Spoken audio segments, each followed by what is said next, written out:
le monde comptait plus de 340 000 personnes affectées par la pandémie Covid-19, dont plus de 15 000 décédés.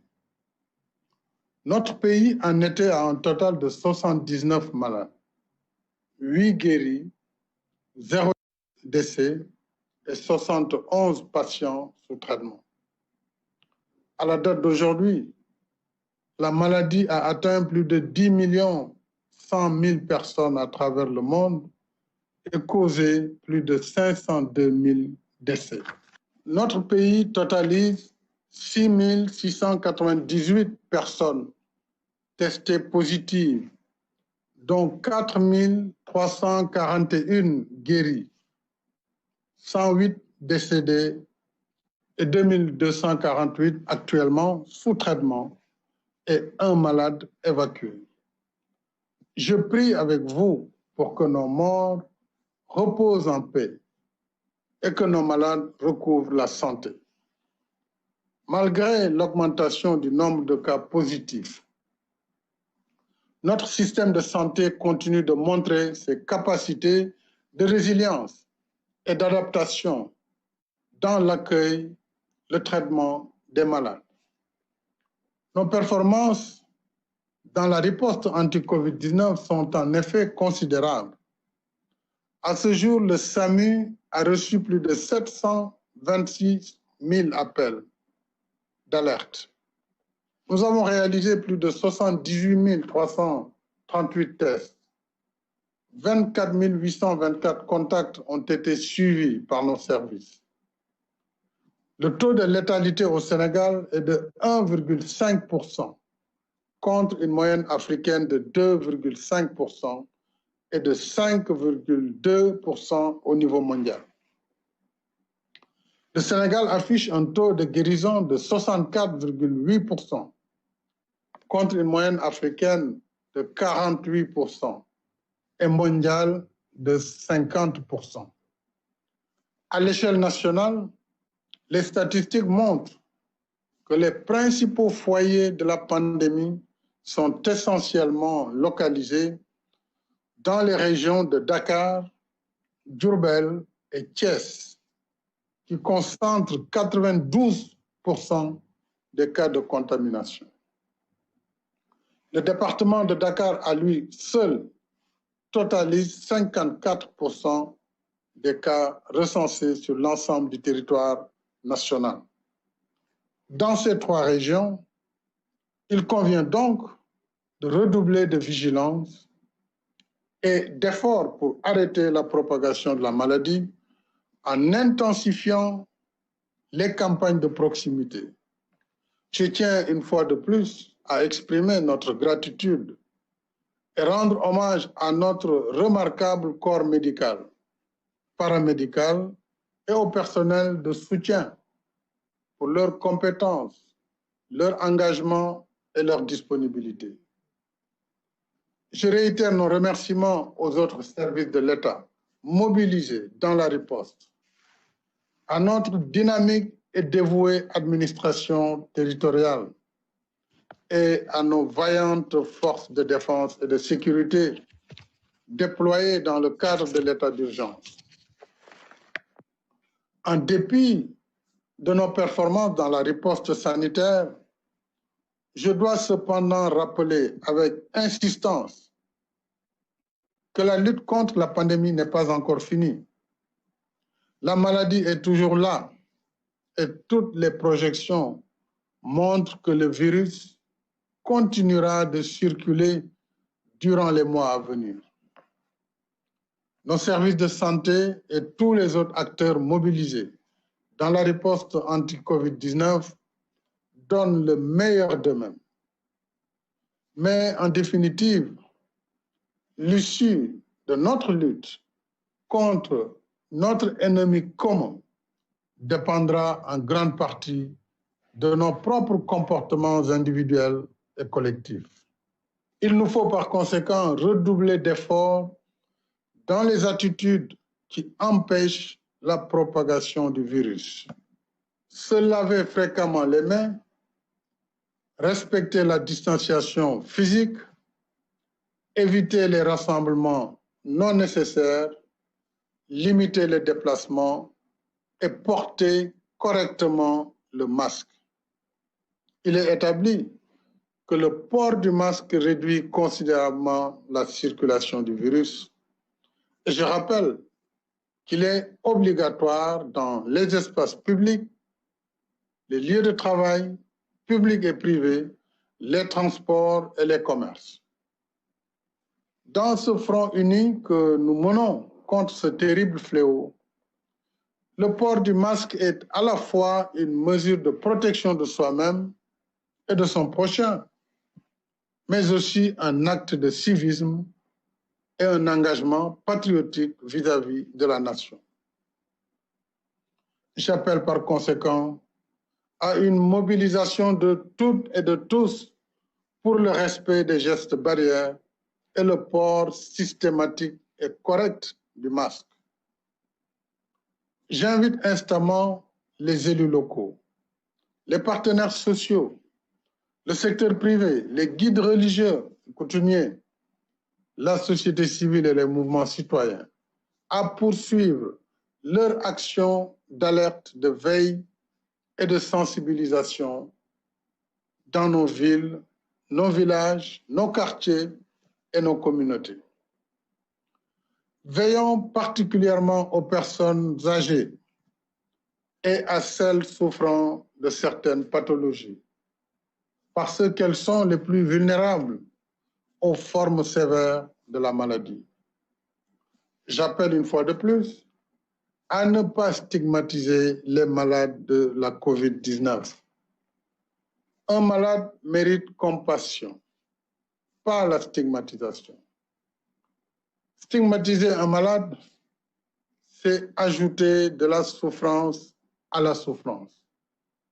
C'est faire offense aux valeurs socio-culturelles et religieuses qui nous enseignent de traiter les autres comme nous voudrions être traités et de ne pas faire aux autres ce que nous ne voudrions pas qu'on nous fasse.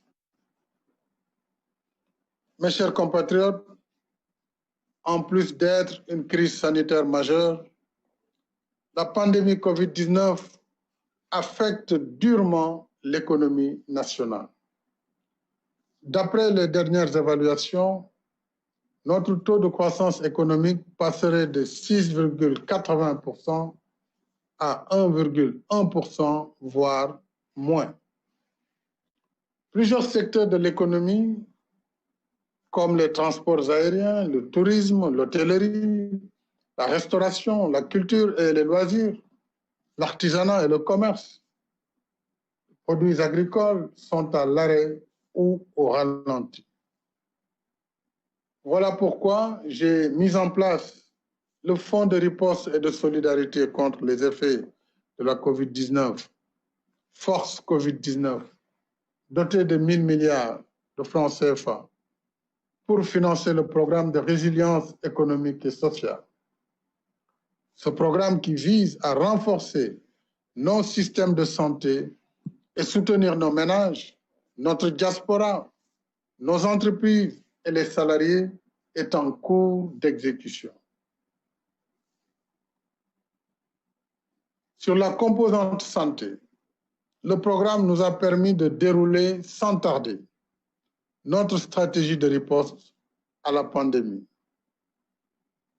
par l'achat massif d'équipements et de produits médicaux, le relèvement substantiel du plateau sanitaire existant, l'aménagement et l'équipement de nouvelles structures de traitement des épidémies, soit 33 centres répartis à travers le pays. Enfin, la prise en charge des malades et des personnes confinées. Nous allons renforcer ces acquis. Ainsi, sur la séquence 2020-2021, l'État recrutera 500 médecins et 1 000 agents professionnels de la santé, notamment infirmiers d'État, sages-femmes, ainsi que des personnels de soutien. S'agissant des médecins, la priorité sera accordée aux districts éloignés et aux spécialistes. En outre, le gouvernement mettra en place sur la période 2020-2024 une ambitieuse stratégie de modernisation du secteur de la santé et de l'action sociale à travers le plan d'investissement pour un système de santé et d'action sociale résilient et pérenne, dont une composante dédiée à la télésanté. Ce plan sera adopté prochainement lors d'un conseil présidentiel. S'agissant du soutien aux ménages, en plus de la prise en charge par l'État des factures d'électricité des abonnés de la tranche sociale pour un bimestre, la distribution des denrées de première nécessité est engagée depuis le 11 avril. Cette opération d'envergure, jamais réalisée, a nécessité la mobilisation de plus de 4000 camions pour acheminer l'aide à 1 100 000 ménages sur l'ensemble du territoire national, soit environ plus de la moitié de la population. À ce jour, sur les 552 communes du pays, 438 ont terminé la distribution. Le reste des opérations est en cours dans 114 communes, soit un taux de réalisation de 79,34%. Toute la distribution devra être achevée le 15 juillet prochain au plus tard. Des quotas spécifiques seront alloués aux chauffeurs du transport interurbain pour 14 000 kits, aux réfugiés pour 4 262 kits, aux titulaires de la carte d'égalité de chance pour 54 219 kits et aux personnes omises du programme national de bourses de sécurité familiale pour 42 650 kits. Concernant l'appui à la diaspora, à hauteur de 12 milliards 500 millions, la plateforme a été enregistrée plus de 200 000 inscriptions provenant de 142 pays. 60 000 demandes ont été déjà satisfaites. Les opérations se poursuivent avec la troisième et dernière phase. En outre, le gouvernement a facilité le rapatriement de 3 505 compatriotes bloqués à l'étranger par la fermeture des frontières aériennes. Les vols se poursuivront pour une vingtaine de pays jusqu'au 3 juillet. Pour le compte du secteur privé, le programme de résilience économique et sociale a permis le paiement de créances du secteur privé sur l'État pour un montant de 122 milliards de francs CFA, des reports d'échéance au niveau des banques pour un montant de 135 milliards et l'opérationnalisation du mécanisme de financement dont les entreprises bénéficiaires ont pu ainsi obtenir des crédits de trésorerie à des taux préférentiels pour un montant d'environ 10 milliards de francs CFA. Ce mécanisme aide à couvrir des charges incompressibles pour maintenir 5 374 emplois. Enfin, la délégation à l'entrepreneuriat rapide des femmes et des jeunes a soutenu à hauteur de 15 milliards 800 millions de francs le secteur de la pêche. Le cofinancement avec l'acquisition de matériel agricole, la confection de 10 millions de masques et le commerce de produits horticoles menacés par la crise, notamment l'anacarde, l'oignon et la mangue. Avec ses partenaires, la DER travaille également à la structuration d'un financement de 12 milliards en soutien à l'élevage et à la campagne agricole. Mes chers compatriotes, depuis 3 mois que nous luttons contre la pandémie de Covid-19, nous en mesurons pleinement les effets. par les êtres chers perdus, nos malades hospitalisés, notre vie sociale et notre économie profondément perturbées. Malgré toutes ces difficultés, nous devons rester debout, combatifs et compter sur nos propres forces d'abord, dans une lutte sur deux fronts, celui de la santé et celui de l'économie. Voilà le défi qu'il nous faut désormais relever. Lutter pour préserver nos vies et notre santé et reprendre toutes nos activités productives pour remettre pleinement notre économie en marche. De la même manière que nous ne pouvons pas laisser au virus nos vies et notre santé, nous ne pouvons non plus lui laisser la vie et la santé de notre économie. Ainsi, mes chers compatriotes, tenant compte de cette double nécessité vitale, j'ai décidé de lever l'état d'urgence et le couvre-feu y afférent à compter de demain, 30 juin 2020 à 23 heures. L'horaire de bureau qui était aménagé pour l'administration de 9 heures à 16 heures depuis l'allègement de l'état d'urgence en mai est rétabli dans sa séquence normale de 8 heures à 17 heures avec la pause habituelle de 13h30 à 14h30. La fermeture des marchés publics un jour par semaine pour nettoiement reste en vigueur.